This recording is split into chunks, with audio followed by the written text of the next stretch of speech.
Jennifer and Benedikt, you have chosen this monster.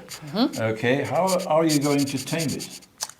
It's a wonderful multi-trunked tree, and so when Benedikt and I first started looking at it, we liked the fact that it had, these multiple crowns as it would grow in nature. And so we're going to be keeping probably all of the crowns, I think, at this point, all of the tops of this tree. It has a wonderful base and a lot of movement to the tree. It's a very strong, powerful tree.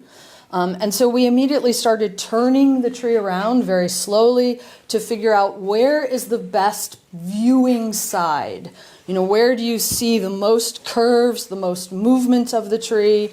Where does it visually get the most interesting? And you guys are going really fast, so let's turn it a little bit slower for the audience so they can see. Here is a good front right now because you can really see into the tree. It's very inviting. Also, it puts this main trunk pretty much in a good viewing point here.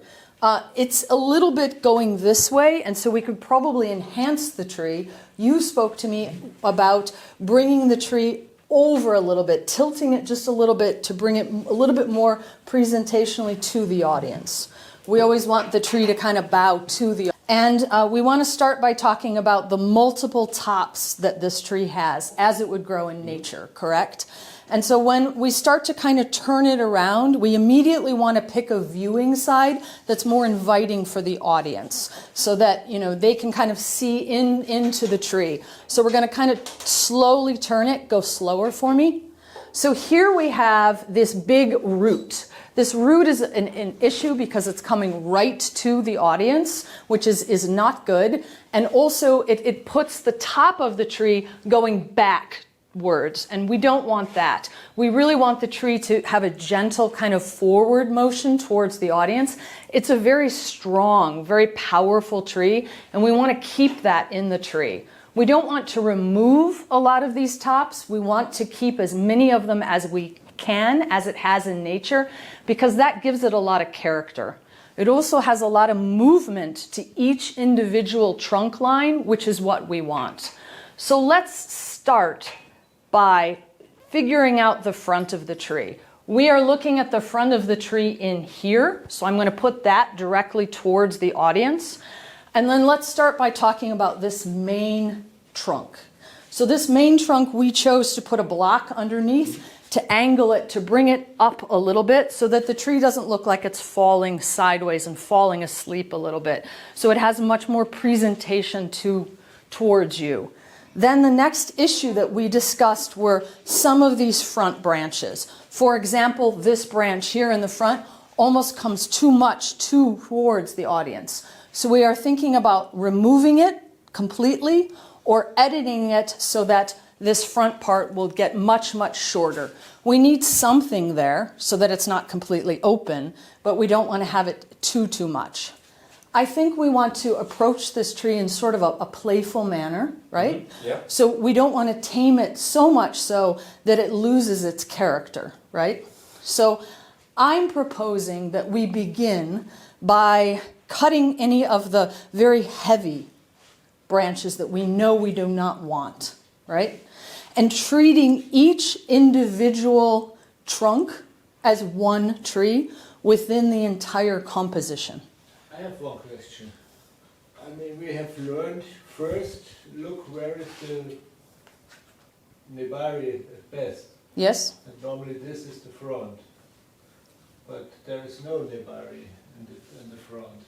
The back is a better nebari. Why did you choose the front?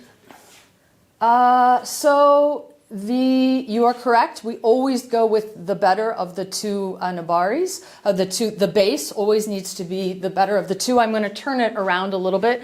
I think this tree has two possible good fronts. So here I'm going to turn it towards you so you can see the other side. And yes, that's a possibility too. So I don't think we've necessarily said 100% to answer your question that that other side has to be the front. We are still, as bonsai artists, playing a little bit. And so it very well could be that as we are starting and discussing this together and saying, you know, what about this, what about this, what about this, that we actually end up choosing this as a front. All right, so we're not married to that other side as a front. When we were turning it around, one of the things that we wanted to try to do was to bring it up a little bit and tilt that so that we're getting it at the right angle. Once we have it on the correct angle that it needs to be, then we can start to decide where we want it as a viewer side. So to answer your question, I think you were a little bit ahead of us. We haven't had a lot of time to study this tree, so now that we've kind of gotten it on one angle, now we can say, okay, where is the better possible viewing side with the base? I like when Jonas was in Munich, and he said that with choosing nebari, you have, let's say, choosing the front, you have like nebari front, trunk front, the branches front, and so you have more possible, let's say, fronts, more elements which are better from some side, and you have to do some kind of compromise between those. Yeah? So maybe the trunks looks best from side which you choose, but the roots looks good from this side. Yeah? That's very true. Not every tree has a fantastic base to it, or nebari, right? And so it is a compromise, and I think it's trying as an artist to pull out the best of what nature has given you, right? So, go ahead. Could you make the nebari better? Absolutely. Cutting By cutting out something, yes. Absolutely. You know, if we cut out something here and work on this a little bit, yes, that base will shine much more, to answer your question. Walter, anything to add? Yes, I'm happy about all this. The reason why we choose fronts originally in Orthodox bonsai was because trees were only meant to be shown in a tokonoma, okay? And that it was very important in what position it would eventually be shown. And this is why it was the most important thing to first find the front and then work according to this. Now, why are we so leger speaking about multiple fronts? This tree will never be in a tokonoma, probably. This tree will always be out in the garden in a position where people can walk around it. Is it not a good idea then to make it looking good from all sides, like a tree in nature? That's exactly what we're doing. So we have to understand some of the rules which we were taught, and we have to understand why, and we can't take the freedom to ignore these rules, because if the situation is not as it was supposed to be. That's no critique to the Orthodox bonsai. It's just explaining it's a different thing. Will be a tree which stays in the garden. And it's a very natural tree anyway, which does not conform to Orthodox styling anyway. So we might as well style it like a real tree, and a real tree does not have a front. The front is wherever you stand. Okay, so I think that sounds very good, and we look forward to see what you did. Another monster, finished for the time being. It's not really finished. It's basically second styling, and it will look much different. So can you start out with telling us what you think it will look like in 5 years? I think in 5 years, obviously, it will be much more refined. So, you know, it's going to grow out quite a bit. We want to talk about the canopy of this tree. So, you have a very kind of soft cloud-like. So each one of these will kind of have their own tree, their own canopy. And then this will come reaching out. So it will all be one piece, but almost with these individual kind of tops or soft cloud-like shapes to them. And I think, the tree 5 years from now will look very refined and be a very finished tree, to answer your question. Yeah, I can see that. And it will be a big green cloud with little green clouds and with little parts where you can see through, and not too dense. If you do nothing, then it will be a very, very dense tree. People will think it's great. It's not really great. It will be too dense. Correct. So one problem that we have often is that people think that their job is to make the tree dense, to make it backbudding, okay? And then they work 20 years on this backbudding. They bring this tree then to my workshop, and I tell them cut out 80%. So they think this is shocking, because they have worked for 20 years to make it denser. Yes, the tree can be too dense. And nobody told them that many trees which have been in training for a long time are over dense. Okay, then they say, yeah, but go to the internet. Yeah, that's exactly what I'm saying. Quite a lot of these trees, even prize-winning trees, in my opinion, should be cut out. Really? Yeah, well, look at our trees, and some people think they're pretty cool because we actually do that. We let them grow for 5 years, work on them for 5 years, and then we cut them back again. And then it looks much better. So in 5 years it will look much better, but that will still not be finished. Right. It's another 10 years. Yes. And that's bonsai. But I think the negative space, as you're talking about, is extremely important for this tree. Otherwise, you will have a round ball, literally. Ball. And that's typically when they say, yeah, but that without foliage it looks much better.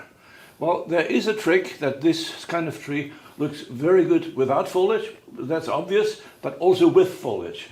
And that's by cutting out. Okay, it has several fronts. This, you saw the best one. Now you see another front, which is pretty cool here. A big monster here.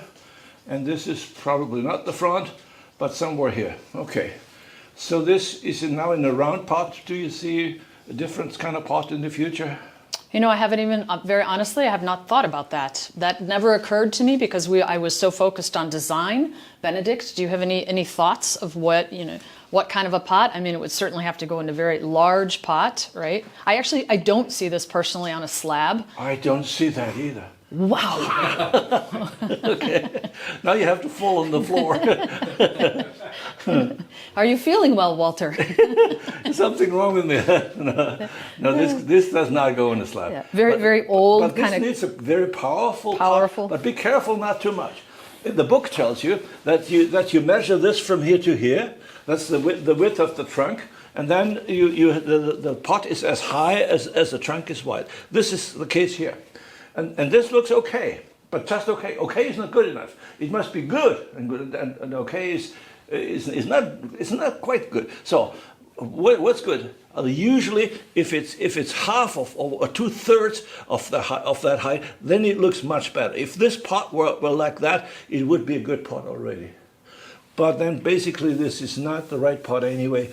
It's a good industrial pot, but for this sort of quality tree in 5 years, there are better pots than that. But anyway, don't forget, make it much more shallow than you think. I think, Walter, even this pot is almost a little bit too refined for this tree, right? It's a little too perfect looking for, right? With the current pot that it's in, it needs something, Rugged. rugged. Yes, thank you for the word rugged. Yes. That's a good point, because many people have this problem of finding the right pot. There are some rules, but that's very rudimentary. They don't tell you too much. And you have to understand that you carefully search for the soul of this tree, for the sort of, how does it appear? Does it appear very old, very rugged, very brutal sort of? Then he needs a brutal pot. Okay, or is it very nice, beautiful? Then it needs a nice glazed pot. And it doesn't matter whether that's a conifer or a broadleaf tree. You just do it according to that nature. And usually make it more shallow than you think. It looks better. Okay, and not everything goes on the slab. Okay. Do you have anything to add to this? Benedikt, do you have anything to add to No. this? You did a super job with me. Thank you very much. Benedikt, that's the first time that he is actively in the masterclass. He's not yet a master here, but he is coming close. He's coming. Okay. Hey, where? Okay. All right, thank you.